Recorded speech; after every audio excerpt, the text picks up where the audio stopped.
Cela passe par ta dimension de perception intérieure. Qu'est-ce que tu perçois dans ton esprit? Comment tu perçois l'année? Qu'est-ce que l'année t'apporte? Beaucoup de personnes rentrent dans l'année de façon oisive, de façon naturelle. On ne rentre pas dans l'année de façon naturelle, c'est de façon spirituelle.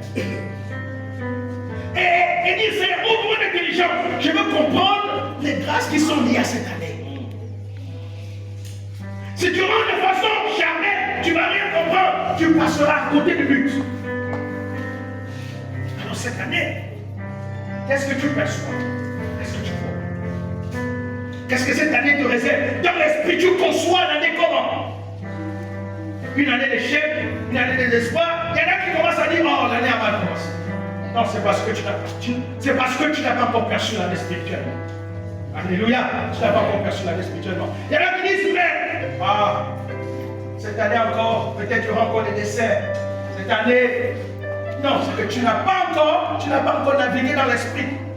Est-ce que vous savez que l'esprit du chrétien a la possibilité même de naviguer même 30 ans d'avance? Ce n'est pas seulement nous les prophètes qui naviguons dans l'esprit pour aller chercher. Écoutez-moi bien. Dieu est présent partout en même temps. Parce que Dieu vit hors du temps. La Bible dit qu'un jour chez Dieu c'est comme 1000 ans. Donc Dieu est hors du temps. C'est pourquoi en fait Dieu perçoit nos vies dans l'éternité. Alléluia.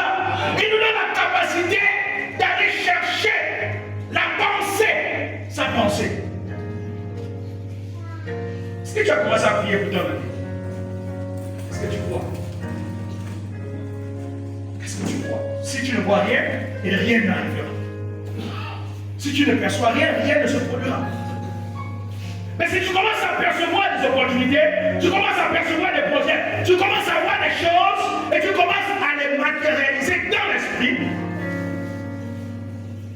Je disais hier aux jeunes que nous ne sommes que le résultat de nos propres pensées. Tu m'entends ce matin? Nous ne sommes que le résultat de ce que nous pensons de nous-mêmes. Qu'est-ce que tu penses? Qu'est-ce que tu vois? 2025 te prévoit quoi? Démontre quoi? Il y a des choses que tu ne pourras pas percevoir avec les yeux physiques. Où elle est dans l'esprit? L'année nous dit que c'est une année de nouveau. C'est une année des opportunités. Qu'est-ce que tu reçois? Qu'est-ce que tu perçois? Qu'est-ce que tu vois? Homme frère, qu'est-ce que tu vois? Il faut commencer à voir. Et il faut commencer à lutter. Il faut commencer à se démarquer. Il faut commencer à te lever, à poser certaines actions. C'est maintenant, dès le départ. Beaucoup de chrétiens se lèvent en retard spirituellement. Et quand ils se lèvent, le jour sur le plan spirituel est déjà passé. Et là, quand ils se lèvent, il est 15 h spirituellement parlant. Il est 22 h spirituellement parlant. Il est 22 h à 22 h. C'est possible. C'est maintenant qu'il faut visionner des choses. C'est là où tu dois dire, cette année, telle chose. Je positionne telle chose. Je pose telle chose. Et je vais veiller pour arriver jusqu'à l'accomplissement. Alléluia. Cette année, je me lève dès 5 h et je vais planter. Peut-être que tu as l'habitude de planter à 15 h. À 9 h, mais cette année, lève-toi à 5 h et va planter des champs. Les gens vont se poser la question, pourquoi? Celle-là, elle se lève à 5 h pour aller planter. Depuis qu'on plante à 5 h du matin, et tu sais pourquoi tu poses l'action. Parce que Dieu t'a dit c'est à 5 h. Pourquoi 5 h? Parce que 5 h, tu me portes spirituel.